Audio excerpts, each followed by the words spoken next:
Good morning. We're not going to see the actual sunrise today, but it's light and bright, and I've taken you to a different view. So down here in Florida, it's pretty flat, which makes sense. It's at sea level, but they do a nice thing here, and a lot of their parks, they put towers in, so you can go up and have a different view. And the Lord put the word, I thought I was going to talk about something else, but then kind of walking here and thinking about coming up to this view, another word came to mind and a twist. It's going to maybe talk about some of the same things, but the word comparison. And sometimes we need a shift in perspective. And I read several Psalms this morning. I'm going to see if I can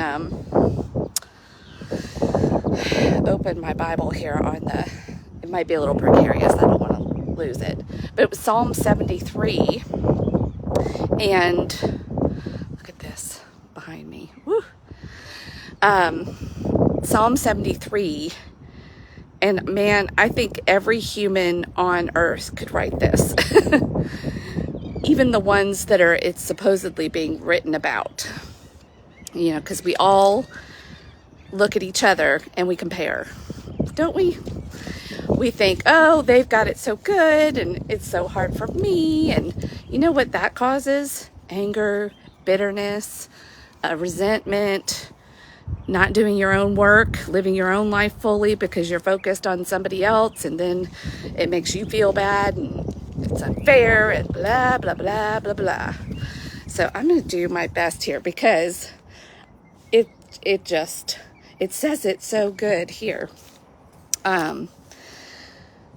Truly God is good to Israel, to those whose hearts are pure. But for me, I almost lost my footing. So he caught himself. My feet were slipping and I was almost gone, for I envied the proud. And when I saw them prosper despite their wickedness, they seem to live such painless lives. Their bodies are healthy and strong. They don't have troubles like other people. They're not plagued with problems like everyone else. They wear pride like a jeweled necklace and clothe themselves with cruelty. These fat cats have everything. I doubt they had that terminology back then. It's the modern day translation. Have everything their hearts could wish for. They scoff and speak only of evil. In their pride, they seek to crush others. They boast of the very heavens, against the very heavens, and their words strut through the earth. And so people are dismayed and confused, drinking in all their words. What does God know, they ask? Does the Most High even know what's happening? Look at these wicked people enjoying life with ease, a life of ease, while their riches multiply. Did I keep my heart pure for nothing? Did I keep myself innocent for no reason? I get nothing but trouble all day long. Every morning brings me pain. If I really had spoken this way to others, I would have been a traitor to your people. So I tried to understand why the wicked prosper. But what a difficult task it is. Then I went into your sanctuary, O God, and finally understood the destiny of the wicked. Truly, you put them on a slippery path and send them sliding over a cliff to destruction. In an instant, they are destroyed, completely swept away by terrors. When you arise, O Lord, you will laugh at their silly ideas as a person that laughs at dreams in the morning. Then I realized my heart was bitter and I was all torn up inside. I was so foolish and ignorant. I must have seemed like a senseless animal to you. Yet I still belong to you. You hold my right hand. You guide me with your counsel, leading me to a glorious destiny. Whom have I in heaven but you? I desire you more than anything on earth. My health may fail and my spirit may grow weak, but God remains the strength of my heart. He is mine forever. Those who desert him will perish, for you destroy those who abandon you. But as for me, how good it is to be near God. I have made the sovereign Lord my shelter, and I will tell everything about the wonderful things you do. So I was going to call this, I give every day like a little theme, but the need of need. Like, we need problems. We need to have needs in our lives. And yet we don't like it. We don't like that feeling. But this is where actually the magic happens, right? This is where growth happens. This is where we learn our problem solving skills. This is where we grow. And we have lots of analogies, people that can understand, like going to the gym, and, muscles aren't just born strong. You have to work them. And the human is the same way.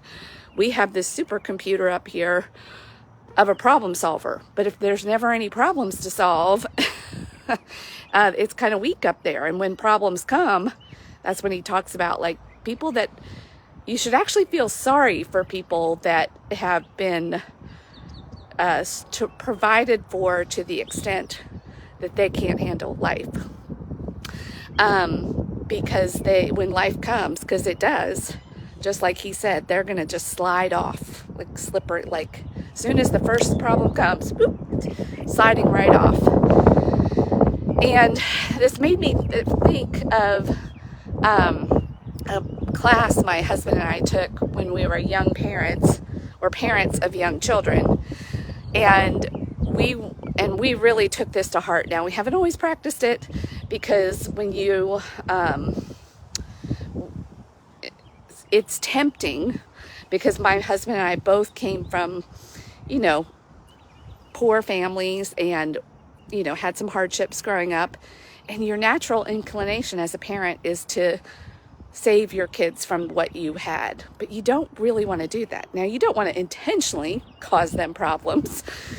But, problems and challenges are good for humans, and even young humans. And the class that we took, it was called Love and Logic. I'm sure there's some other ones that are similar, but it taught us the lesson that we needed to hear as parents. Like, allow your kids to have consequences when they're young, because they're in a safe environment. They're in your family. You're going to help them. You're going to guide them. You're going to help them solve problems. If you pamper them too much, and then they make a mistake at age, adulthood, 18 or older, the consequences could be like life altering, like bad, if they really don't know any better.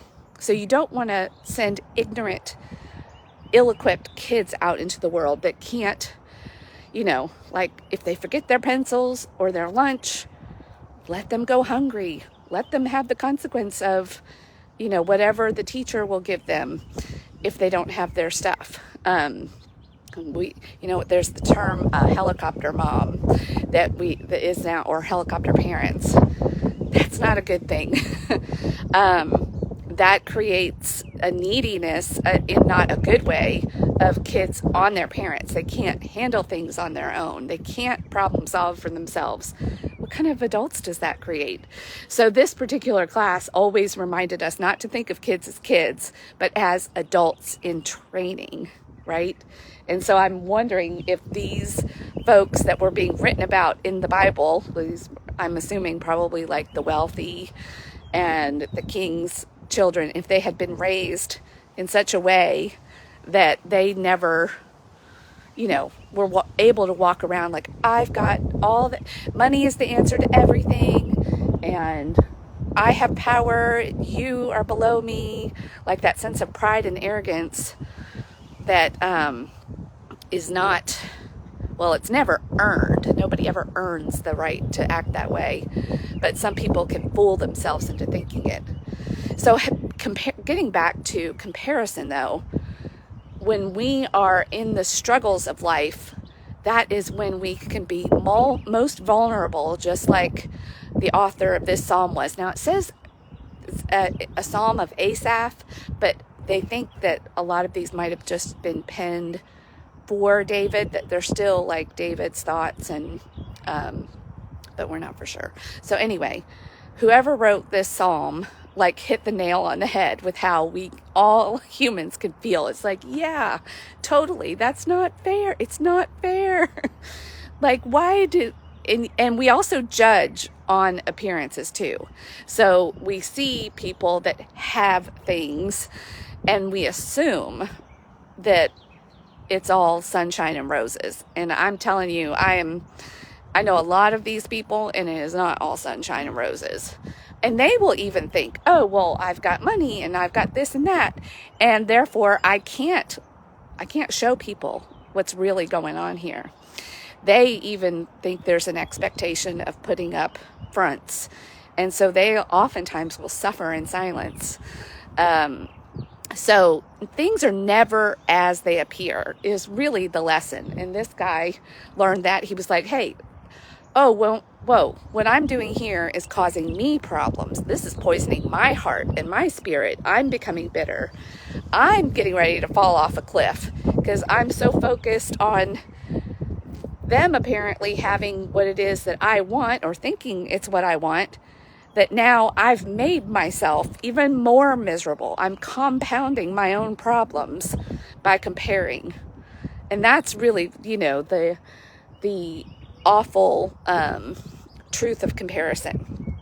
And I think it's of the enemy. Like, if we believe that there is a higher power and a God, there is also, you know, an evil spirit, Satan, whatever, the liar out there, that he wants us to have downfall. Heck, you may be looking at me right now. Well, that's easy for you to say. You're at the beach and you're able to afford a luxury vacation and blah, blah, blah. And I'm telling you, don't compare yourself to me. You have no idea what's going on a daily basis and some of the struggles that I have. I'm human. We struggle. So if you're even maybe, if you find yourself comparing and thinking that things should be different for you and that you have done enough struggle or life, think about, just go back to the analogy of, you know, those muscles. Muscles don't get strong. Ships aren't made for, that's another analogy you hear sometimes since we're by the ocean. Ships are not made to stay in harbors. Strong ships are made to handle waves. And you don't want to be a ship that just grows weak and rotting in a safe harbor. That's not what you were made for. But if you compare yourself or you look at your circumstances as the judgment, then that is when you can be overtaken. So go within and go up in prayer and try to toss out some of those lies, like uncover those and reveal them for what they really are. They're lies. You are here to run your own race, not anybody else's race, and not compare yourself. That is where we stay small and stuck in our own lives. And we don't do weird things like climbing up on towers and doing live talks. Now, this is not your thing. This may not be your thing, but what is your thing that you're not doing because you don't want to look weird, or you're comparing yourself over to somebody else and going, well, I can't do that, or I can't do it as well, so I'm not going to do it. I actually had this conversation with somebody a couple of weeks ago who she also loves another coach that loves doing sunrise walks and talks. But she doesn't do them the same way that I would do them. And she wouldn't call them what I call them. And because she's a different person. And she was going, and she said, well, you're already doing that. I don't think I can do that. I'm like, well, number one, you're not me. I'm not you. You're not going to say anything like I say it. We have a completely different message. You live in a completely different part of the country. You know different people. My people aren't going to see your people. And who cares anyway? God created you to have, these deep thoughts that might help people. Who cares? If one person sees it and it makes a difference, that's what matters. And some of us in the coaching world will be like, well, we look at these big mega coaches like Tony Robbins or Mel Robbins, and we're like, wow, that's what a coach should be. Like, yeah, all these people should be watching them. No. And everybody had to be a beginner. Even those people, their first talks doing things were, in a hotel lobby with maybe 3 people attending. And they did it anyway, because that's what they were called to do. They just answered the call. That's one thing that Oprah says. What sets you apart, Oprah? How did you become Oprah? I answered the call. So whatever your call is, your call. Don't compare yourself to other people. Stay focused on what you are here to do. Any energy you spend out comparing will just cause you problems. It will cause you to be bitter. It will cause you to stay small and not do something. It will cause you to be fearful of judgment. What I did yesterday, I'll share a little story that was kind of funny. One of the workouts I'm doing to strengthen my knees and my hips and my core includes walking backwards. Now, ideally, you have a treadmill, but we didn't have a treadmill yesterday, so I was out on trails and I was walking backwards. And I even had a couple look at me like weird, and they were like, we won't judge. They told me. They were so kind to me and told me they wouldn't judge me. I'm like, that's okay. Judge away. I'm doing what I'm doing, and it's okay. I don't mind judgment. Or sometimes I do. I'm human. I'm not inhuman, but I do it anyway. Like, I wasn't going to let time out there be wasted and then add another hour to my day when I could easily take care of part of what I was doing there. So I got over myself and I said, okay, I don't care if all the people here think, what is this weirdo doing walking backwards on the trails? Now they might have a fun story to tell later, and they all maybe had a laugh at my expense. Or maybe they even said, you know what? She said that's good for her hips. Maybe I'm going to start doing that too. Maybe it'll inspire somebody. You just never know. But who cares? I don't know those people. I'm not comparing. I'm literally walking my own journey on earth now. And it feels so free. I'm freed myself of that bitterness and resentment and the what ifs and that comparison. Now, that's probably still going to happen. I'm still going to have those moments because I'm human. But hopefully, I will not fall down as deep into that pit anymore. I'll catch a branch on the way and reach up and look up and give myself literally a new perspective if I get caught down on the ground too much looking at other humans, and give myself a new perspective. So if you find yourself in the trap of comparison, number one, it's a lie. It's just a lie. If you're human and those people are also human, they've got problems. And they may not be your problems, but don't believe the lie that, it's the grass is greener on the other side. And also know that trials and hardship and problems create strength. In the New Testament, blessed are the meek, for they shall inherit the earth. All right, have a great day. And don't compare yourself to anybody. Nobody can do what you can do or is called to do what you can do in the way that you can do it with your voice. But there's nobody else like you. So just get over yourself. Bye.